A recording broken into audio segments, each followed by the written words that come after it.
You're listening to the AFTERBUZZ TV network, now the largest new media platform on the web, and your #1 source for after-show entertainment. Very good, Dean. Johnson.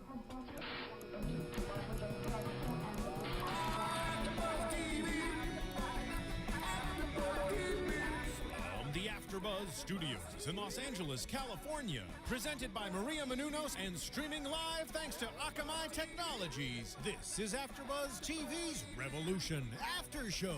We'll break down tonight's episode and get you all the latest news and gossip. And now, another post-game wrap-up show for your favorite TV show. It's AFTERBUZZ TV's Revolution After Show. Welcome, everybody. Welcome to another episode of Revolution, Season 2, Episode 8. Come blow your horn. I'm your host, Larice Peoples. Hey, what's up? Ryan Hooks here on the other side.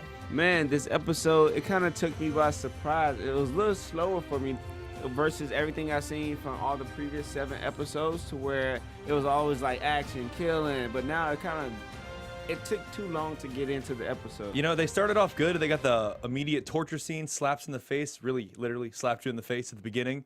But yeah, then I think the middle started to drag a little bit until the very end when they started to get a little more plot line in there. Yeah, as you talking about drag, let's talk about how Major Neville, like his whole encounter with this episode, it was real kind of drug out throughout the whole episode. He really had it wasn't the typical Major Neville that I've seen. The manipulation, yes, but again, he wasn't like real aggressive. It's kind of like sideline. Let me kind of talk to the commander, and it was really kind of slow. What do you think? I think it's a very tactical approach we're seeing from Neville. I think he's realized at this point that he's getting up into these higher up people, that he's going to have more security. He's not going to be able to come in guns blazing, traditional Neville style. He's going to have to work his way in slowly. He's going to have to talk his way into these situations more so than to shoot people. Yeah, I mean, because his introduction, where it kind of plays back to last week when he kind of poisoned Secretary Allenford, and then he kind of comes back on. He's speaking to her about, who's your husband, who's the chief in command, where can I find him at? Right. And and his thing is that I have to find him in order to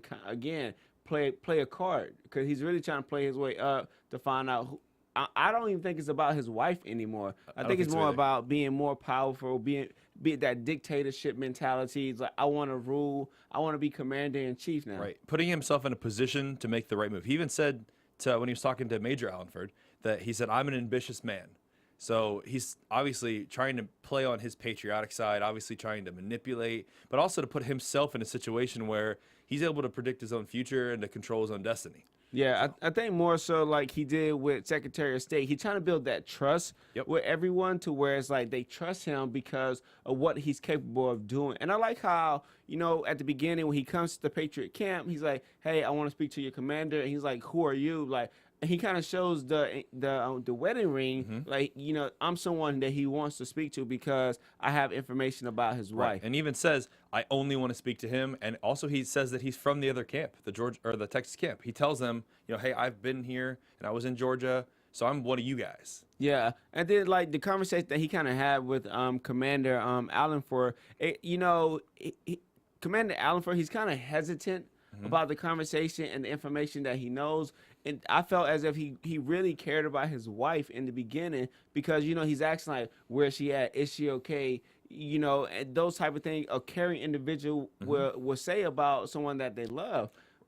I think we see a really nice parallel between Allenford, the Major Allenford, and Neville, because, they both have that relationship where their wives are excessively important to them, and they would do anything to protect their wives. Because when Neville was talking about, hey, I think that I have your wife, and I'm going to let you bring her in so that you can be the hero. You can play up, what you've done to help your patriotic state, But then at the same time, we see him really hesitant, thinking he maybe wants to run away with her. And Neville's like, why would you do that? You're in a situation where you both die or she dies. Yeah. I mean, as they were kind of walking back to the camp with Major Neville had her held hostage, more or less captive, you know. And when the commander kind of pulls the gun on, I'm like, oh man, like is this the time when Major Neville actually dies? But again, he kind of used his tactical thought process, like, hey, you know, this is the pros and cons of the situation. You know, if you actually take her back, you know, she's going to die. Again, like you said, they're going to look at him as being like a more of a hero, where it's like, oh well, you brought a fugitive in, but having someone else kill your wife, I think that's a hard decision that he had to make. So. And you know, and as Major Neville kind of explained to him, like, well, you can kind of run away with it, but then y'all both are fugitive, then you have nothing to to live for.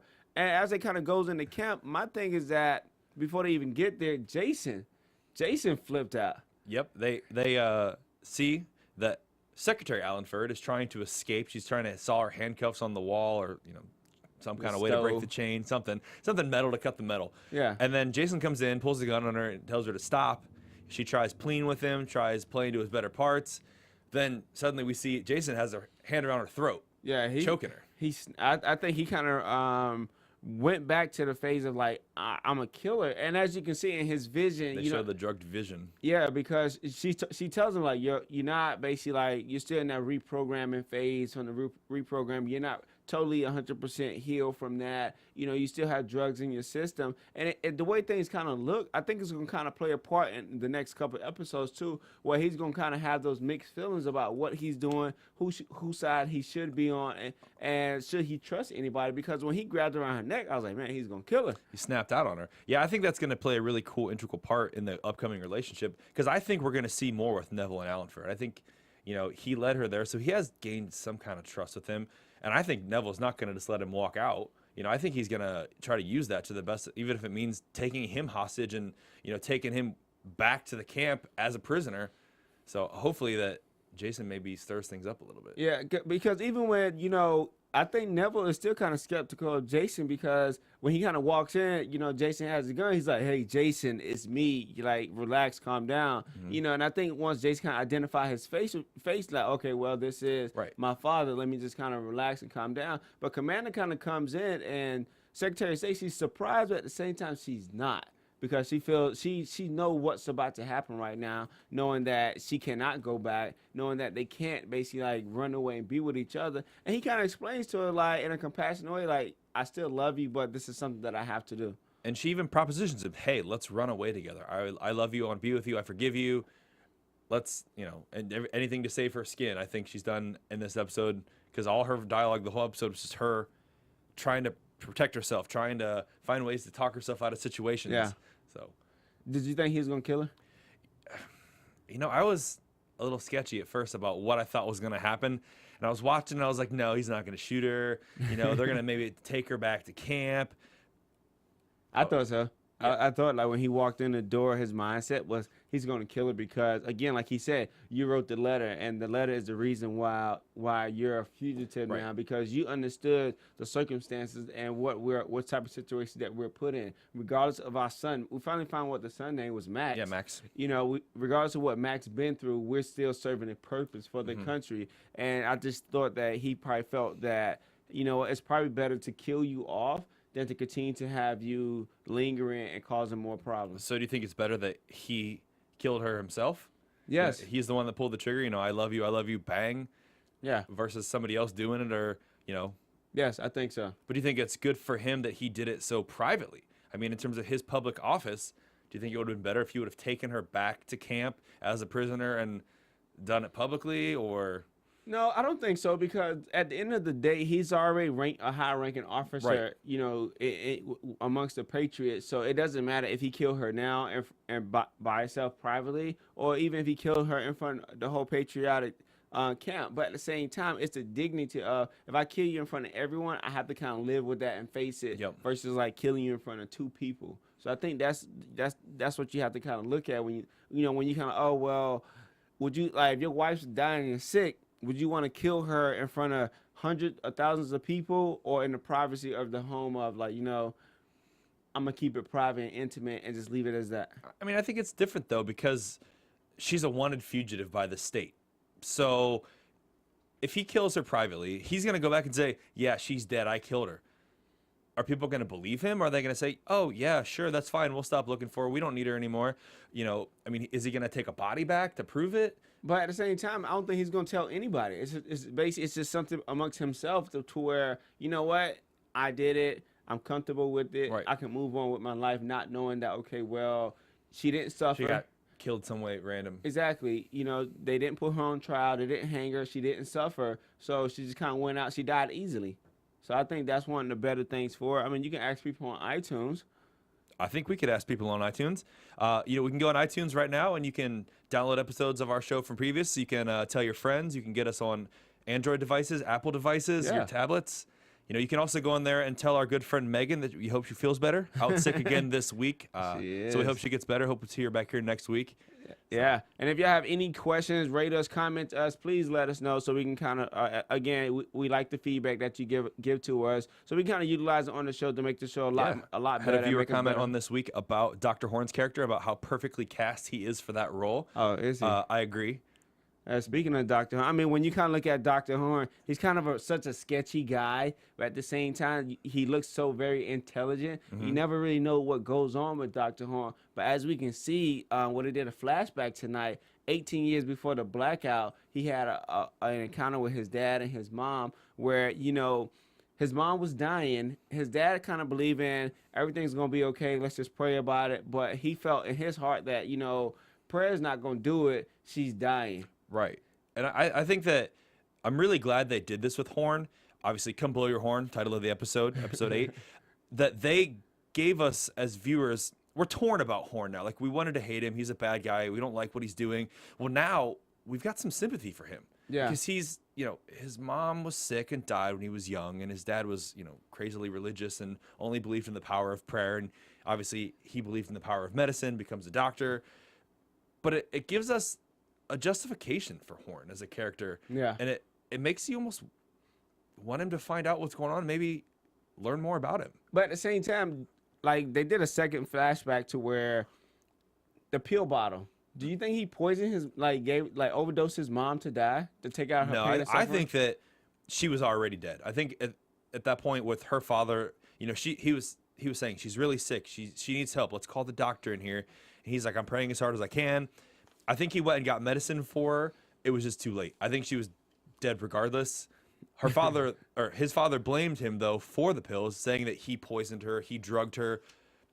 But, I mean, at that time, you know. But at the same time, when you gotta kind of look at it, though, like the first flashback they had of the mom, I thought automatically she was dead. That they just kind of just had the body there, right, and didn't know what to do with it, because he kind of brings her into it. Just like, okay, cool, like, here's your mom. He's on his knees praying. Horn's looking at his mom like, she's dead. Like, what do you want me to do? What do you want me to say to her?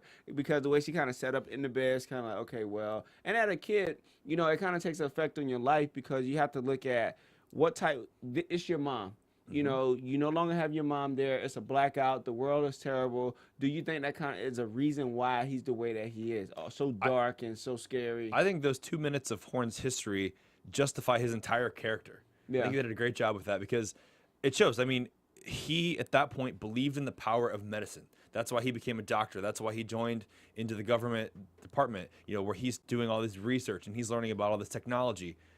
I think that's his driving force for his entire character, is those 2 minutes about his mom and his crazy religious father, you know, and him wanting to believe in medicine to help people. Yeah, but also with Horn that we kind of find out when, you know, he's sitting there, I think the first glance of Horn was like he's kind of putting a needle injection in his arm, and I'm thinking, like, to me, it looked like milk. It looked like milk, yeah, or some kind of syrup or something. Yeah, but then you kind of look at it, we kind of understand later on to, like, obviously he's sick. For whatever the reason, we don't know what it is. You know, again, he's practicing medicine, so he's trying to find a cure for himself. Doing self-treatments. And I think the reason he's so eager to find information about Aaron, because Aaron, like, supposedly he died for, like, what, 5 hours? 2.5 hours. 2.5 hours, and then came back to life. So he probably feels like Aaron is a miracle healer to help him with his disease. He actually called him his very own Lazarus, another religious reference brought back from the dead. Yes. So, I mean, when the encounter with Aaron, he's wanting to know, like, how can you help me? How can you save me?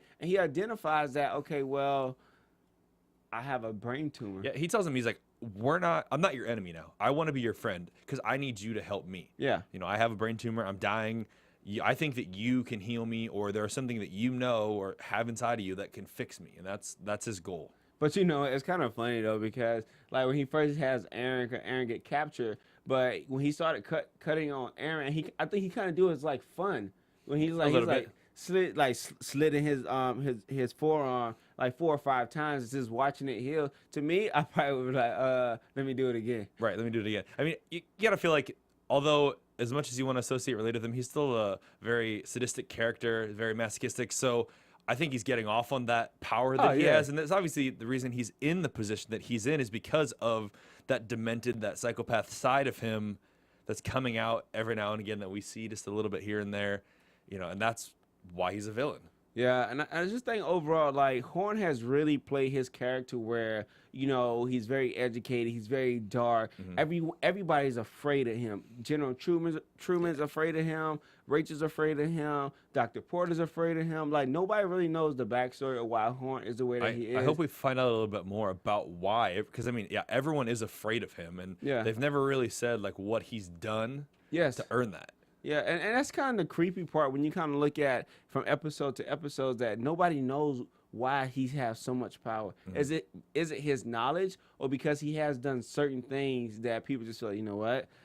This guy's crazy. Yeah. Step back. Yeah, pretty much. But let's kind of go dive into Dr. Porter. Like, every week I start to feel bad for him, but then at the same time, I don't. Because last week, he played a major part in the whole setting up to capture of Aaron, giving up Miles, giving up Monroe. And this week, you know, he kind of plays a part of, you know, it's starting to play on his feelings more mentally and emotional with him right now.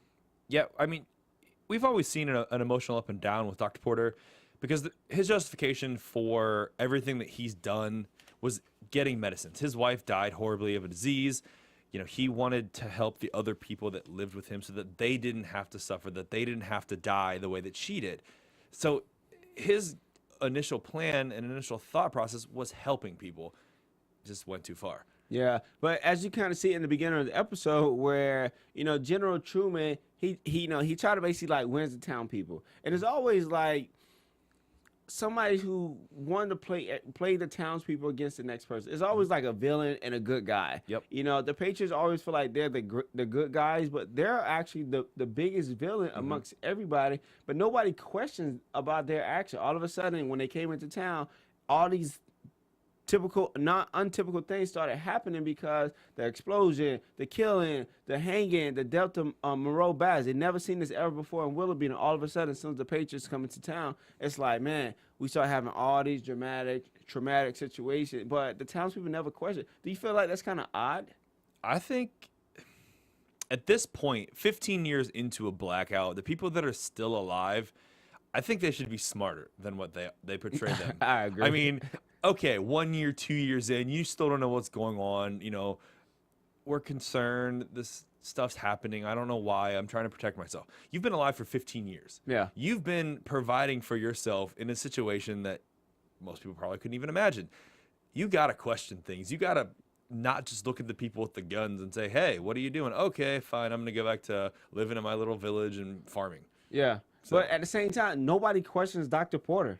All of a sudden, he becomes like the great guy that everybody goes to. Right. All the Patriots know him. He always going in talking to General Truman, but nobody's questions that. I'll be the guy like, hey, what are you doing? Why are you always talking to them? You know, I thought we were like great friends. Why you have such a better relationship with them? Are you working with them? I would be that guy, because I want to know, like, all of a sudden, as soon as the Patriots came into town, everything started to happen, and it seemed like you're the only person that's best friends with the Patriots.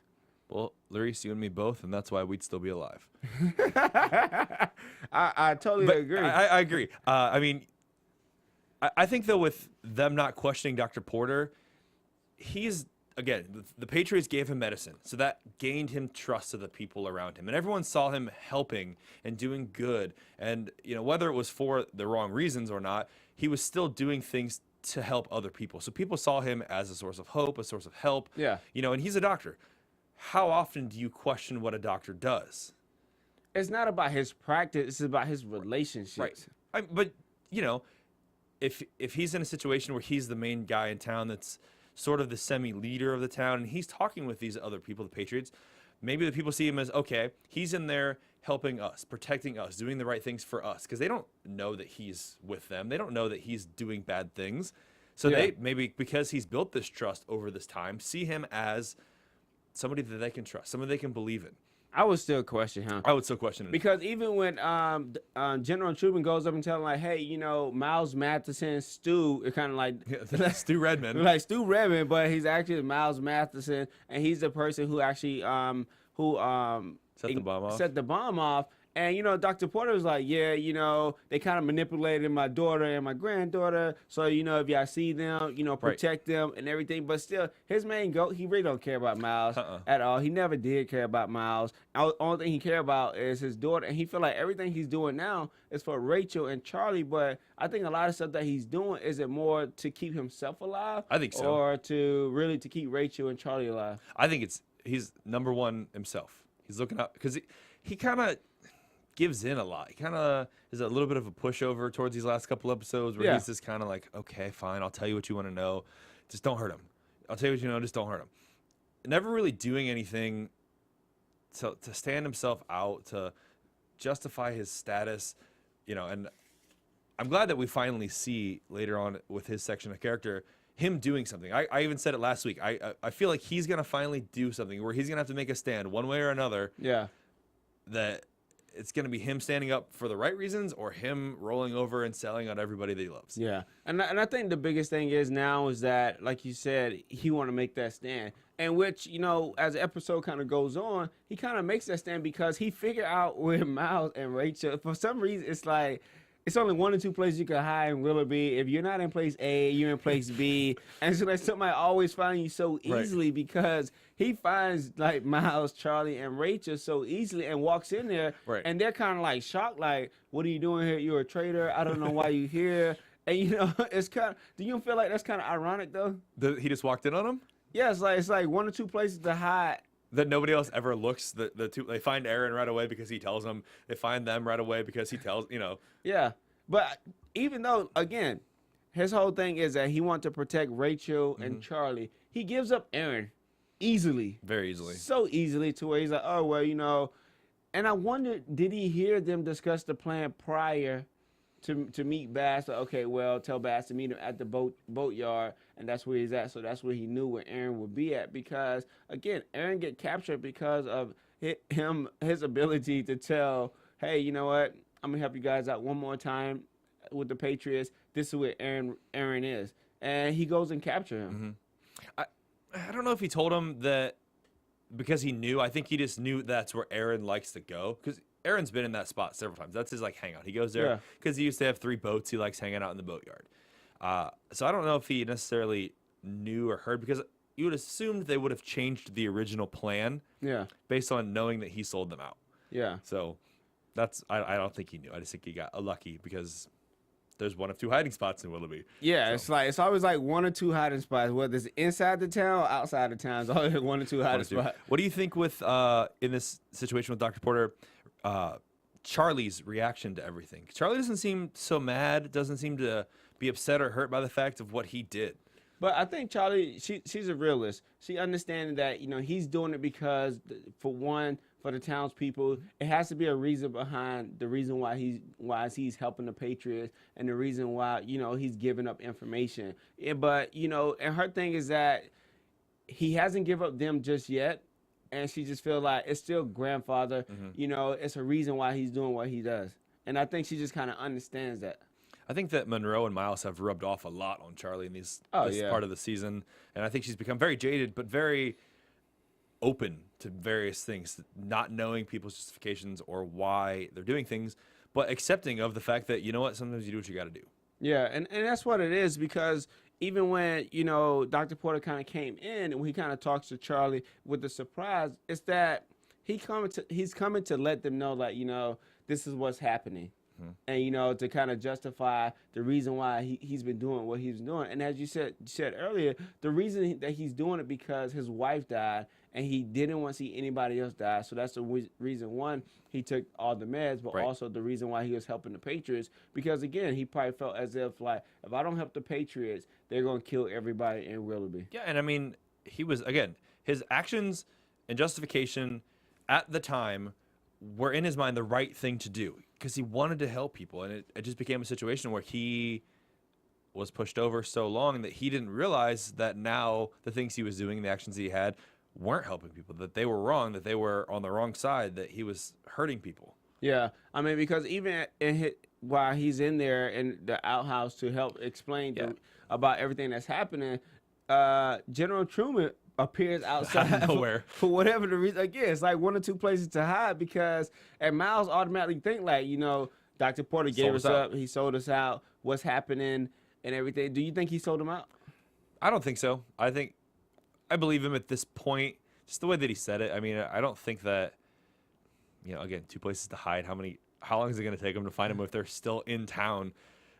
So, no, I don't think he told him. But at the same time, if I was him and I knew that General Truman was questioning my loyalty, I would at least try to come up with a tactic to kind of, let me kind of like sneak around, go around this building about 3 or 4 times and then kind of go over and check this building. Following him. Yes, he just went directly to like hideout number 2. It's like all of a sudden, like 2 or 3 minutes later, and General Truman's outside, and like he explained to him, like, well, you can't give yourself up. Like, let me go out there first and kind of talk to them. Right. But in the meantime, it's like his whole reason for him going out there was to help them escape. And when he goes out there, he pulls a knife on General Truman. Makes a stand. Do you think he's going to kill him? No. Absolutely not. Yeah. But I thought that, his stand would have been a little bit longer so that Miles was able to escape. But it was real, like, short, like maybe like 30 seconds to where, like, General Truman knocks the knife right out of his hand, puts him on his knees. Exactly. And, like, Miles and Rachel, everybody plans to escape, so they end up escaping, which is a good thing. So I guess we'll actually see more of Rachel and Miles on the next episode, which I don't think they was going to escape either. I mean, actually get captured either. No. I think that they're gonna get away. Obviously, they're not gonna go too far because they're not gonna leave Aaron behind. Yeah. And they realized they saw that he was brought back in when they were gonna try to drop the poison in that building. So they stop him because they see that he's been captured.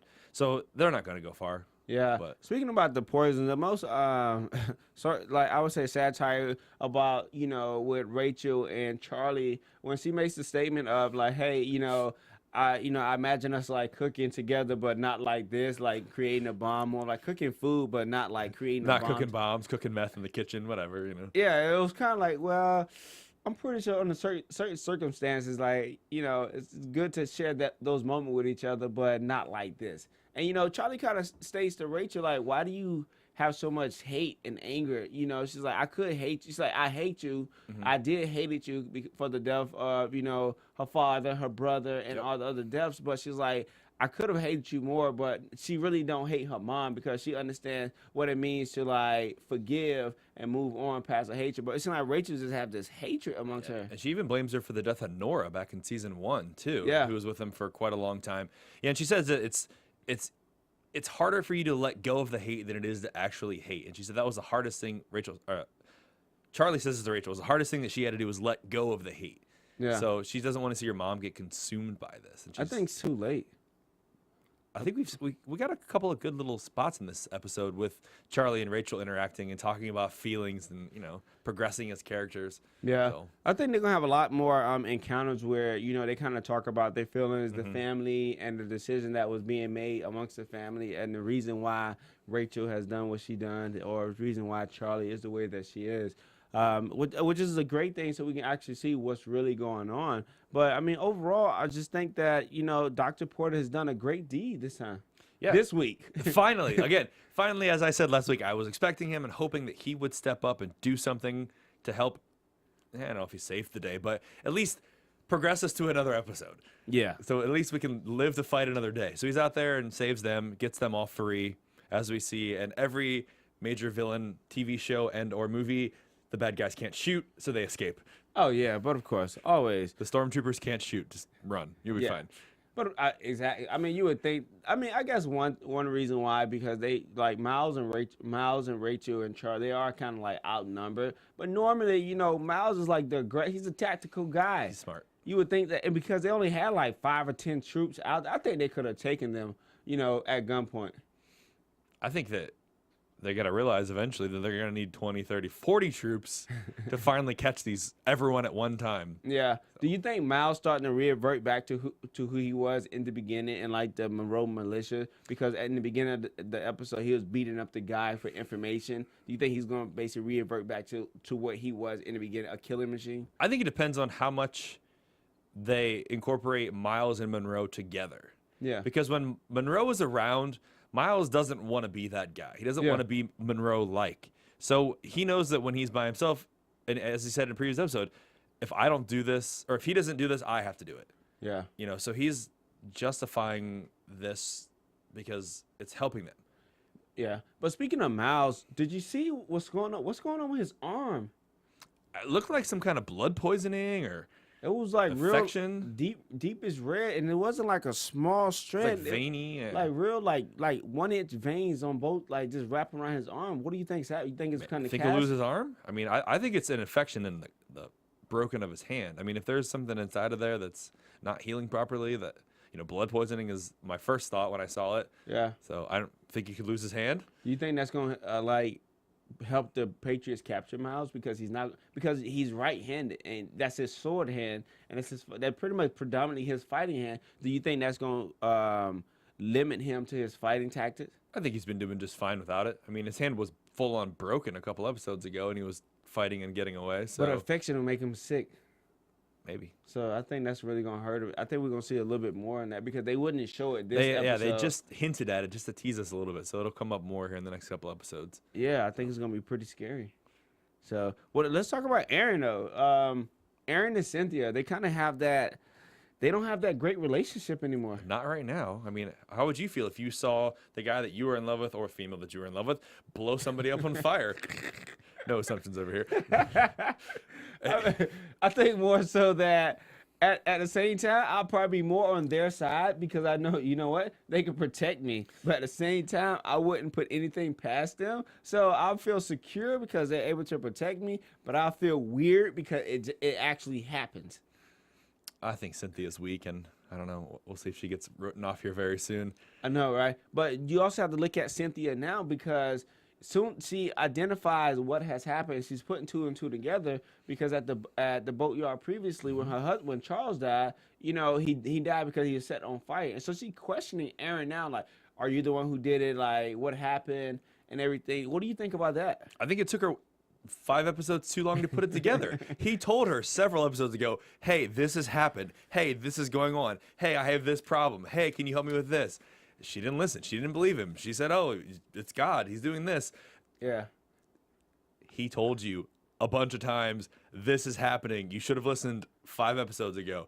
But yeah, I think it was interesting that was the immediate thought, that she questioned him about the car incident and the death of her ex-husband, or husband at the time, and the fire. Yeah. But I was a little surprised that Aaron didn't defend himself more about the situation, give her more details, because at that time he didn't realize that he did it. It took him a year, you know, to realize that after the second death at the train yard, that this is what caused this, and it was me, and I'm the one that started these fires. And, you know, I mean, I wouldn't have told her either. So, but at the same time, I think he didn't tell her because the fact that he didn't want to hurt her anymore. Yeah. Because to find out, oh, not only did my husband die, but I have a cheating husband, that he died because he was cheating, and you saw it and everything that happened, and now it's starting to come to light. And I think it would have hurted her more to kind of understand, like, my husband was cheating on me, you know, even though he got you caught him on fire, but you set him on fire. But at the same time, I think cheating is worse than understanding, like, oh, well,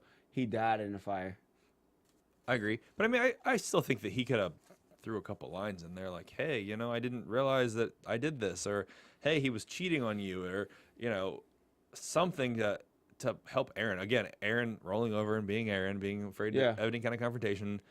So we'll see what happens with their relationship in the next couple weeks here, because I feel like I saw general concern on Cynthia's face after Aaron was captured and when she was in the cell.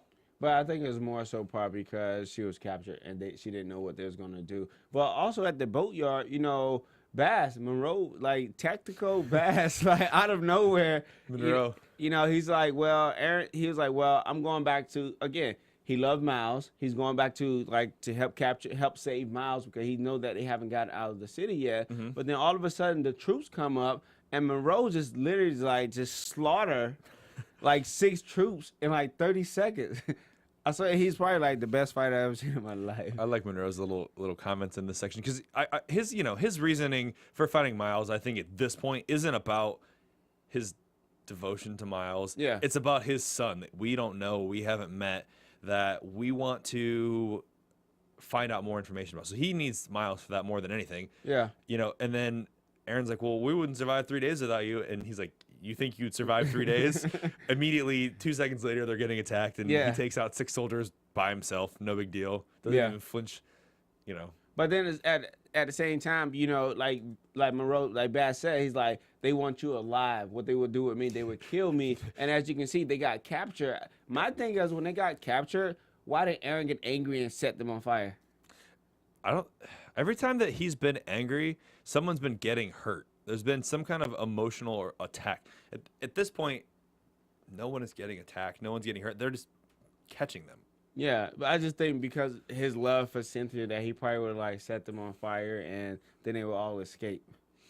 Be a bunch of burning soldiers in the field. That would be too fun. But also, with Aaron, easy. When Aaron, as it kind of comes back into like him and Dr. Horn, the interaction with him, they drug Aaron so that Aaron is not capable of getting angry because he's so sedated, so he's not able to like literally. He's kind of relaxed, kind of calm. Right? Yeah, so he would not utilize his nanite power to burn anyone up. And as Dr. Horn's talked to him, he's like, I really want you to help me to save myself.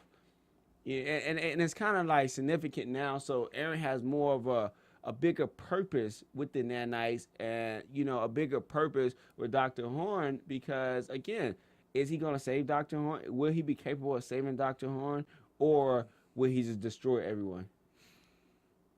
I guess we'll find out. And then as you can see at the end of the episode, when he kind of gave him like an adrenaline shot. Some kind of something to spice. He said this will perk you up. So I'm assuming it was adrenaline or some sort of drug of sorts. Yeah. And then they use Cynthia. They bring Cynthia in to use her to help Aaron get angry to see what happens. Because when the soldiers had to kind of have the knife to go after Cynthia, Dr. Horn was like, hey, let me get out of here. It's kind of like a comical joke. He's like, it's because it's about to get hot in here. Yeah.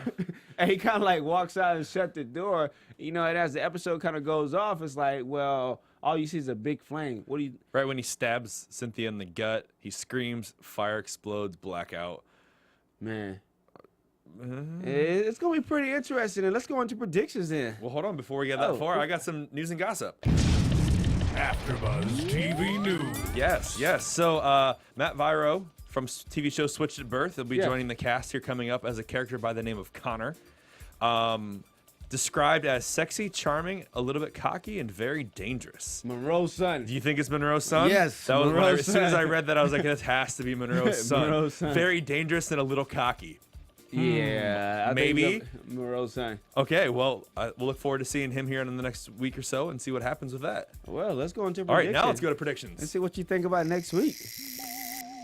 Predictions. And now, your AfterBuzz TV predictions. I'm gonna start off first. I think the prediction is that Rachel and them, they're actually gonna save Aaron, for one. Her dad might. I think her dad's probably gonna either be captive or die. Think he's gonna get ridden off here soon? Yeah. I would think that is a good prediction, that Dr. Porter has served his purpose and is no longer important, will be gone. Do you think that we're going to see a lot of death next week?